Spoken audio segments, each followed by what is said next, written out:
Pengertian komputer.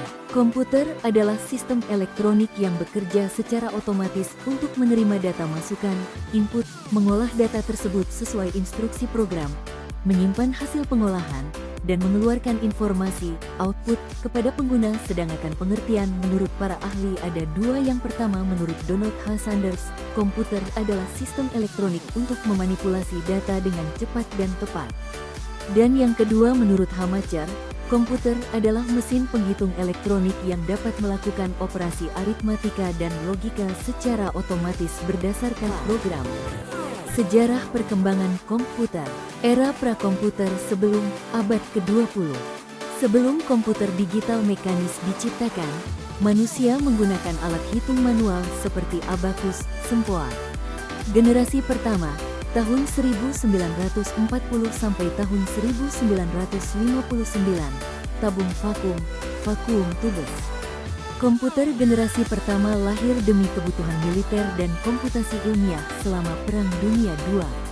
Ciri-ciri, ukurannya sangat raksasa, bisa memenuhi satu ruangan besar, mengonsumsi daya listrik yang sangat masif, cepat panas, dan memori penyimpanannya sangat kecil.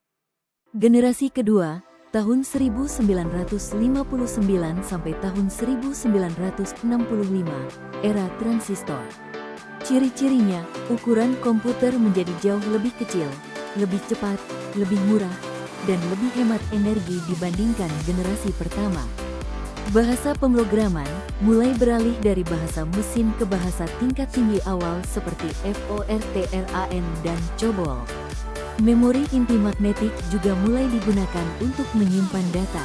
Contoh komputer, IBM 7094, IBM 1401, dan CDC 1604. Generasi ketiga, tahun 1965 sampai tahun 1971. Integrated Circuit, IC, ciri-ciri kinerja komputer meningkat drastis secara kecepatan dan efisiensi. Pada era inilah masyarakat mulai mengenal sistem operasi, OS, keyboard, dan monitor untuk pertama kalinya. Generasi keempat, 1971 sekarang. Mikroprosesor, VLSI, ciri-ciri lahirnya konsep PC, personal computer, laptop, dan perangkat genggam. Dampak, evolusi grafis, GUI, yang memanjakan mata, penyimpanan data yang beralih ke hard disk, SSD, hingga cloud, serta lahirnya raksasa teknologi seperti Apple, Microsoft, dan Intel. Contoh komputer modern yang kita gunakan saat ini, MacBook, PC Windows, hingga smartphone. Generasi kelima, sekarang, masa depan.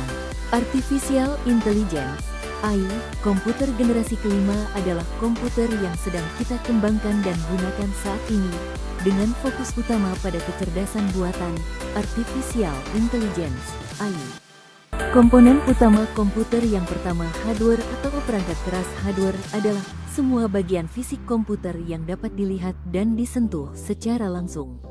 Contohnya seperti keyboard, mouse, printer. Kedua, software atau perangkat lunak. Software adalah sekumpulan program atau instruksi yang mengatur kerja komputer. Contohnya Microsoft Word, Microsoft Excel. Dan yang ketiga, brainware atau pengguna. Brainware adalah manusia yang menggunakan, mengelola, dan mengoperasikan komputer. Sistem operasi. Sistem operasi, OS atau operating system, adalah perangkat lunak sistem yang bertindak sebagai pengelola utama seluruh sumber daya komputer. Berikut adalah penjelasan mendalam mengenai arsitektur, fungsi inti, dan cara kerja sistem operasi. Yang pertama, arsitektur dan komponen inti OS. Di dalam sebuah sistem operasi, terdapat struktur internal yang membagi tugas-tugas pengelolaan. Dua komponen paling krusial di dalamnya adalah A. Kernel. Kernel adalah jantung dari sistem operasi. Komponen ini berjalan langsung di atas hardware dan memiliki akses penuh ke seluruh perangkat keras komputer.